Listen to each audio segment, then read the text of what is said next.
So Lakshya versus Kenta Nishimoto. Lakshya defeated Low Kinyu. Watch my yesterday's prediction video where I discussed one thing, that you cannot predict these two players. You cannot predict Low Kinyu. You cannot predict Lakshya. When you can say that they will win a tournament and they will lose one day after that. And this is the thing. Yesterday's Low Kinyu's gameplay, I don't get one thing, that why you are doing so many casual shots. Like for an example, first 9 or 8 shots, I will say that release and everything, around 8 all or 11-8 scores. Low Kinyu was looking good, both players were looking good, both were getting some good points, both were performing their level best. Of course, I was not impressed because they were just finishing the release in 3 or 4 shots. After 11-8 scores, when Lakshya was just 3 points away, Low Kinyu just did so many casual shots. And this is the thing that I discussed in my yesterday's video too, that Low Kinyu is going through some, I will say that, up and downs. This is what I discussed in my yesterday's video too, where I told you that Low Kinyu's performance is so much inconsistent.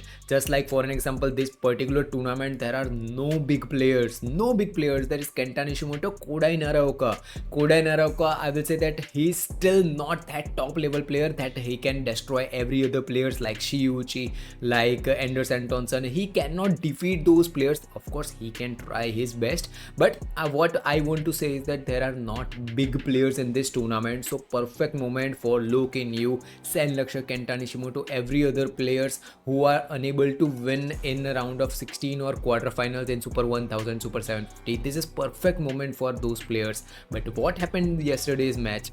Man, around 19-11 scores or 19-10 scores, at that moment Low Kinyu started playing his best shots. Just like yesterday's my video, I told you that he is having immense amount of potential. After that point, Low Kinyu started performing and he was trying to do a comeback. You gave so many points to Lakshya just doing casual shots, and now you remember to do a comeback in a match when points of your opponents, there was Lakshya in his opponent, 19-10 scores, and now you want to do a comeback. This is not how things works, and this is not how you perform when you have immense amount of potential.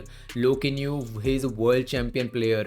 Out of, I will say that, so many players, yesterday I also discussed this thing, that he has so much potential, but when he will use that potential, man, so many casual shots, and I was not impressed by yesterday's gameplay of Low Kinyu. Talking about Kenta Nishimoto, he had a little bit easy match against Thailand player, so I will not talk about much about Kenta Nishimoto's gameplay. But talking about Kenta Nishimoto versus Lakshya's match, one thing that is for sure, head to head is going with Lakshya. He won 3 against Kenta Nishimoto and 2 are won by Kenta Nishimoto and 3 by Lakshya. What I am predicting about this match, or I will say that proper whole tournament, is that any player who were unable to go up to quarters or round of 16, or majority of the players who were losing in round of 32, round of 16 in top rated tournaments like Super 1000, World Championships, or any big tournament 750, players who were unable to go into quarters or semis, they have this perfect moment like Kenta Nishimoto, Kodai Naraoka is going through so many tournaments when he is trying to perform, but he is unable to. So he is not having momentum. So this particular tournament is perfect timing, as majority of the players are more focused on World Tour Finals. Shiuchi, Anders, Kunlaut Wittitsan, all other players are focusing on those tournaments. Of course, World Tour Finals is more important and they are qualified for that too. But talking about Lakshya, Kenta Nishimoto and Kodai Naraoka, anyone, whoever who is winning, it is momentum gaining for them. Of course, as an Indian, I really want to hear Lakshya to win here and go into finals, because last time when he was in semi-finals of Super 500 tournament was last year in All England, as much as I remember.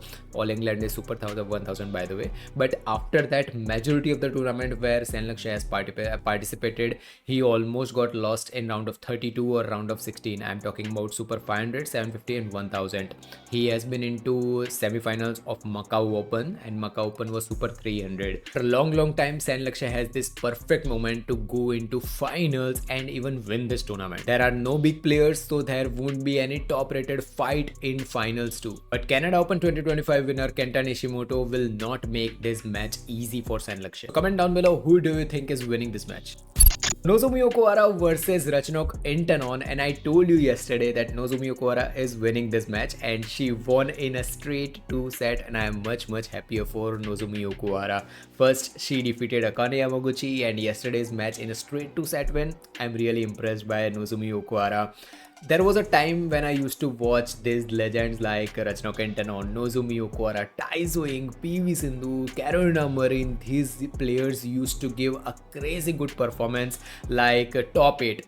Take a top 8 or with the quarterfinals or round of 16. Take any tournaments around 2015 to 2019. You will understand that the competition level in women's singles was just immense. So this is the thing. Now this match can be a classic too, because Ratchanok Intanon has faced Nozomi Okuhara so many times, and vice versa. But thing is that Ratchanok Intanon against Wong, she also defeated Wong from Malaysia in a straight 2 set. I haven't seen Ratchanok Intanon in this level of momentum and this level of performance from last 4 or 5 months. Of course, there was little bit, I will say, that performance by Ratchanok Intanon few months back, but after that, no good matches in round of 32, round of 16. So many exits by Ratchanok Intanon. So this is the thing. This is final point for Ratchanok Intanon to perform a crazy good match here against Nozomi Okuhara. If you think who is winning here and who is not, I am just happy watching this match. Just like I told you that Nozomi Okuhara versus Ratchanok Intanon's match, I am just happy watching these two players. They can perform a crazy classic badminton women's singles match. So Malaysia's Izzuddin will be against Midorikawa and Yamashita. Midorikawa and Yamashita defeated Arif and Yap in a straight 2 set. Man, I was not expecting a straight 2 set win here. I was at least expecting a 3rd set. Midorikawa and Yamashita defeated 3 Malaysian pair in last 3 rounds. First they defeated Manti. Okay, the Manti are one of my favorite players. They defeated them first of all, then Ong Tio, and now Arif and Yap. And now again one more Malaysian pair, but this Malaysian pair, Izzuddin, will not make this match easy for them. Talking about Izzuddin, they defeated Lee and Yang in a 3rd extended set. 2 times they have been against each other, so head to head is going 1-1. One time Izzuddin won and one time Midorikawa and Yamashita won. One thing that I liked about Midorikawa and Yamashita's gameplay is that their net play. I discussed about their net play in my previous videos too, but how good they are in net play, man. Whenever you see a good net play players like Kim Seo, they are good in net and flat gameplay too. But one thing that is, I will say, that going against Midorikawa and Saito's gameplay is their flat gameplay. Whenever their opponent try to do faster parallel gameplay, Midorikawa and Yamashita has issues defending those shots. Parallel gameplay I'm talking about. Talking about Midorikawa and Saito against Izzuddin, I know them for their crazy good attack. I'm talking about Izzuddin's attack from backline. Crazy good attack. I just want to see Izzuddin performing crazy good flat gameplay against Midorikawa and Yamashita. I'm expecting a 3rd set here, and reason is simple. The 3 games of Midorikawa and Yamashita that they gave against every Malaysian pair was way impressive, and when they defeated Manti in a straight 2 set, I was not expecting that thing. I was expecting at least a 3rd set. I was expecting Manti to win here, but Midorikawa and Yamashita proved me wrong by defeating Manti. But can they defeat Izzuddin? It is little bit, I will say, that a tricky part, and the reason is simple, because Izzuddin must be looking forward for a win here and winning a tournament. As I have discussed in my previous videos too, that I want Izzuddin to win this tournament. Whenever I watch 2024's Izzuddin, I don't know how many times I have mentioned this thing, 2024 Izzuddin, but I just want them to do a comeback, because Kim Seo, Sachi, top rated player Chia, so we need more players to get into that top 5, top 4 part when there will be a competition in top 8 quarterfinals. So Izzuddin, they have the capability. They have proven themselves in 2024 year, and I want them to do a crazy good comeback here too. My favorite Pearl will be against Fukushima and Matsumoto. Of course, there is Thinaah too. But Pearl and Thinaah defeated HSU and Lin. I told you they will defeat their opponent in a straight 2-set win. Another thing that I am talking about from last few days is which player will be against Pearl and Thinaah, and which players or which pair can be a threat to Pearl and Thinaah winning this tournament. And every other pair is in semi-finals. Take name of Iwanaga Nakanishi, they are here. Take one name of Fukushima and Matsumoto, they are here. I discussed about one pair that can literally defeat Peloton and Thinaah, Kim Kong. They are into semifinals too. I told you 2 days back that this pair will be in semis and they will be threat. I told you this thing. So who is going to win here? My prediction is simple and clear. Head to head even goes with Peloton too. They have won 4 matches against Fukushima and Matsumoto, and only one won by Fukushima and Matsumoto. So correct me if I'm wrong, but one thing that I want from Peloton and Thinaah is that aggressive gameplay that they shown against Iwanaga and Nakanishi. I want same Peloton and Thinaah. I want that aggressive gameplay against Fukushima and Matsumoto. I just don't want to see an extended gameplay of Peloton and Thinaah against Fukushima and Matsumoto. I don't want to see that. I want to see a straight 2-set win.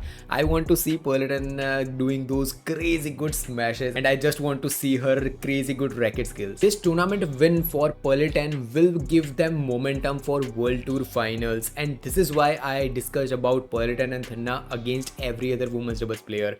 Players who can, or players or pairs who can defeat Peloton and Thinaah are, I will say that one pair who has real threat is Kim Kong, and they will be against Iwanaga and Nakanishi. So Peloton and Thinaah, easy match this should be for them, because head to head is also going with them too. 4 times they have won and 1 time only Fukushima and Matsumoto won. More than this thing, what I want to see in Peloton and Thinaah's gameplay is that how they were more aggressive. That is the natural gameplay that I always see in Peloton and Thinaah's gameplay. Their coordination is the thing that I always discuss, but I want to see that aggressive part too. Why I am saying this thing? If they want to defeat Liu and if they want to defeat those top rated players Jia, Zhang, and if they want to defeat and get into world number 1, they need to take out their aggressive gameplay. That aggressive gameplay of Peloton and Thinaah is just excellent. They are excellent in attacking their opponents, and this is the thing that I always like about Peloton. So of course Peloton and Thinaah are winning this match. So in mixed doubles there is an upset. Of course I was not expecting these results because Christian and Boe got defeated against Gicquel and Delrue. Gicquel and Delrue literally justified their rank. They defeated a pair who is currently in crazy good momentum. I'm talking about Christian and Boe in a third extended set, and when I watched the third set I was literally watching the Gicquel and Delrue's coordination. Man, excellent coordination. I just remember Jiang and Wei. How Jiang and Wei do those crazy good coordination on court. They knows that who is going to attack. They know when to do a parallel shots. This was the thing that I saw in Gicquel and Delrue's gameplay yesterday. And man, third set, I was just mesmerized by how Gicquel and Delrue performed those crazy good gameplay. I will recommend you to watch this match. If you don't want to watch this complete match, at least watch a third set. Man, what a match. I was expecting Christian and Boe to do a comeback, that they did too, but Gicquel and Delrue, they were ready. They were ready about every shot that Christian and Boe were doing. They were ready to defend it. Man, I was so much happier watching this match, because whenever in mixed doubles there are few players, mixed doubles is majorly, I will say that, dominated by Chinese players. Whenever I see Dechapol and Supisarra, I always get happy that Dechapol, Supisarra, Gicquel, Delrue, now Gicquel, Delrue too. More players are coming who can be threat to those top 1 or top 2 players. I'm talking about Feng Guang and Jiang Wei. Gicquel and Delrue will be against Chinese Taipei players Ye and Chen. So what I am predicting is Gicquel and Delrue will win here in a straight 2 set.